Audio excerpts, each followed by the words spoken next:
Мастахское месторождение газа.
Русский Александр Пленкин,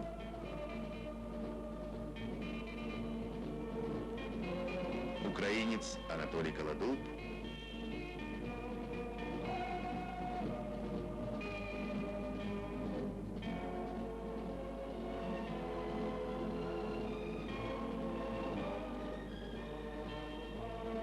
якут Пантелей Иванов. Люди разных национальностей работают на этой стройке. Их согревает братство, их объединяет цель.